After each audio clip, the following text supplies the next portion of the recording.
சந்தோஷமாக இருந்த நடுவர் அவர்களுக்கும் ஆசிரியர்களுக்கும் மாணவ செல்வங்கள் அனைவருக்கும் என் முதற்கண் வணக்கத்தை தெரிவித்துக் கொள்கிறேன். பாரதியாரோட புகழ்பெற்ற பாட்டு ஒன்று இருக்கலமா, ஓடி விளையாடு பாப்பா, பாடுகளும்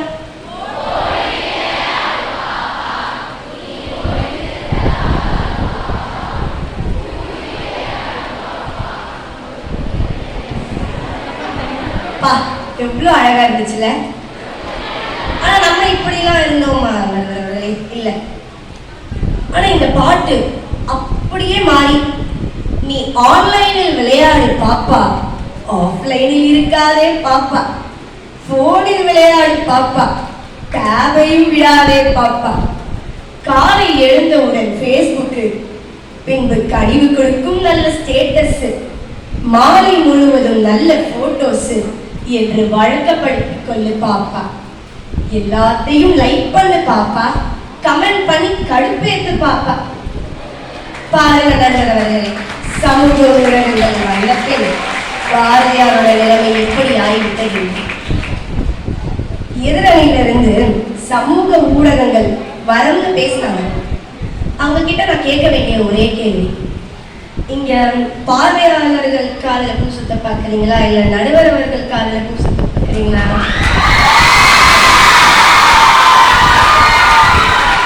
எனக்கு புரியல.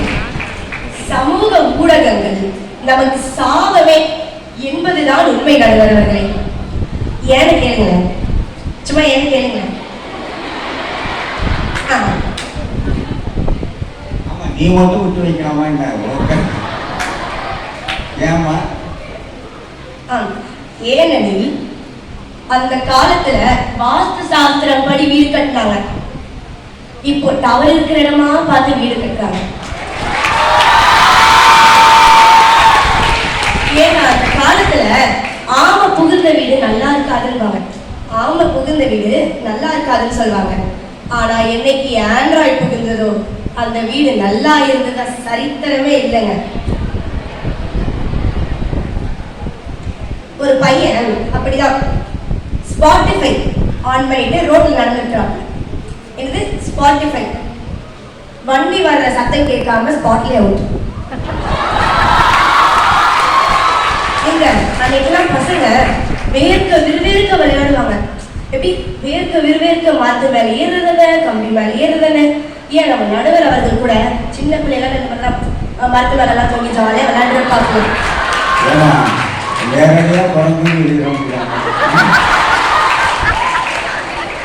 ஆனா இப்பதான் பாருங்க, செல்போனை வச்சுட்டு ஒரே இடத்துல உட்கார்ந்த இடத்துல இருந்து எந்திரிக்கிறது கிடையாது.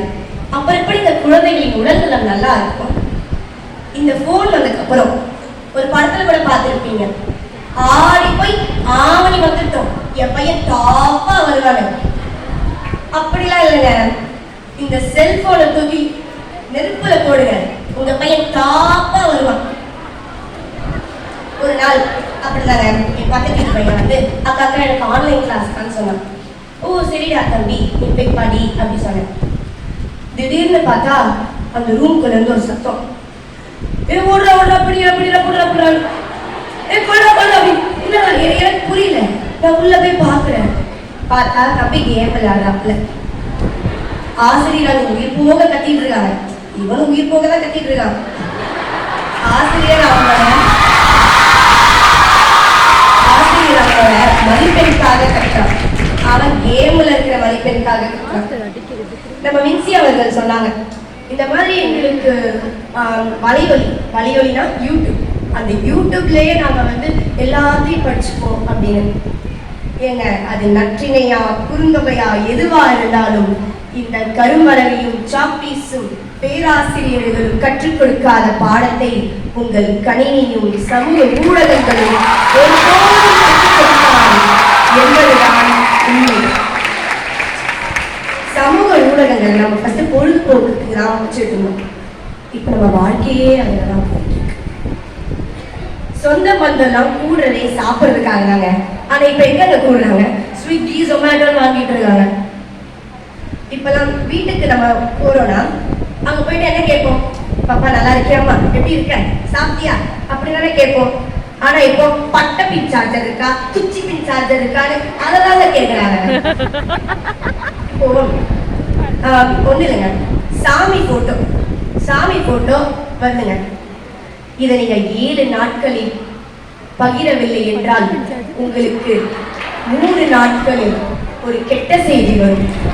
இதே நீங்கள் ஒரு 24 மணி நேரத்தில் பகிர்ந்து விட்டால் உங்களுக்கு நல்ல செய்தி உங்க வீட்டை தேடி வரும் அப்படின்னு. இந்த மாதிரிதான் பொய் சொன்னா பொருத்தமா சொல்லணும்னு சொல்லுவாங்க. நடுவர் அவர்களே,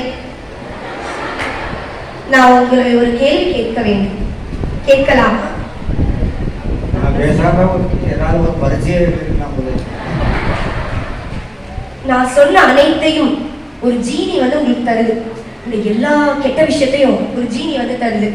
இத்தனை தீமையை உனக்கு நான் தருகிறேன், தரலாமா அப்படி என்று கேட்கிறது.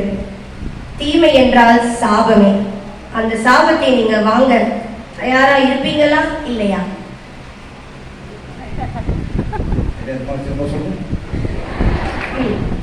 நான் சொன்ன அனைத்தையும் ஒரு ஜீனி உங்ககிட்ட தருது ஐயா. தந்துட்டு சொல்லுது, இதை நான் உங்களுக்கு தரேன், உங்களுக்கு ஓகேவா இல்லையா அப்படின்னு கேக்குது. இதை நீங்க வாங்க தயாரா இருப்பீங்களா இல்லையா? என்ன சொன்னா திரும்ப சொல்லு. என்னங்க ஐயா நீங்க இனிமே இந்த கேள்வி கேட்பீங்க? இல்ல நீங்க சொல்லுங்க. தயாரா இருப்பேன். ஏன் இவ்ளோ கெட்ட விஷயம் இருக்கு, ஏன் நீங்க தயாரா இருப்பீங்க? கெடுறது நானாக இருந்தாலும் அடுத்தவங்க கெடக்கூடாது அப்படிங்கிறதுக்காக. எல்லாருக்கும்